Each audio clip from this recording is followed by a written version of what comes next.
You helped run a campaign with Dunkin' Donuts that helped put a vegan item on their menu. How did you even do that? Especially the brand that big. What holes or loopholes did you have to jump through? So the main driver of the campaign was a petition, and I feel like that's where we really caught their attention. So I started a petition on change.org, and I basically put as decision makers on that petition the entire board at Dunkin'. And I set it up so that every single time we got a signature, they would get emails, which I'm sure they filtered out at some Oh point. my god, But yeah. So annoying.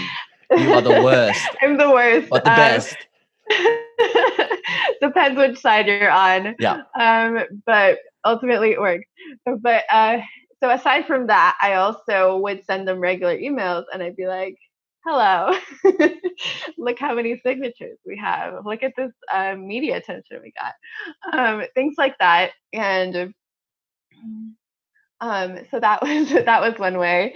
And then the petition itself was consumer led as well. So it focused on my experiences personally. And then as I focused on gathering more signatures for the petition, that was a way of people commenting and saying that they agreed with my experiences, which is something that I found works pretty well on change.org, and also in petitions in general, having that more personal focus. And then I also included statistics and why it made business sense for them, talking about, for example, the success of the Beyond Burger, how the IPO has just blown up, different things like that, giving examples of their direct competitors who have been offering these items, talking about how if there's just one person, a friend group, for example, who eats plant-based or is trying to eat better for the environment or for animals or whatever their reason is, if you don't have at least one option that's already not making you a place that most people can go to as these consumer interests are changing and highlighting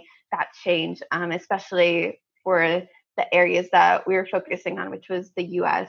And we definitely have statistics on how nearly 40% of consumers are actively trying to eat more plant-based. So things like that. And I was able to ultimately get close to 15,000 signatures. Wow.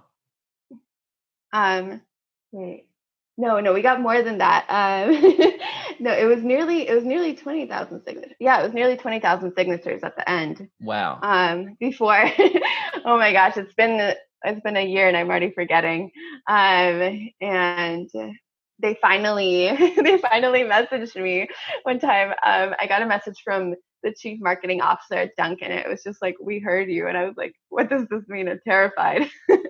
And then they just sent me like the new branding that they had for like, it was like go plant based, like eat green, something like that. Yeah. And it had just like a plant based breakfast sandwich. I was like, oh my gosh. What So was it was that really moment for exciting. you? What was that feeling of success?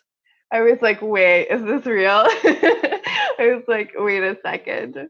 They're pulling Is my this leg. They're sending me junk emails like I did to them. it wasn't junk emails. It was real. There was a real petition. No, but poor Duncan people. So I'm glad they listened and they weren't just like, screw this girl. Uh, and it was really exciting experience.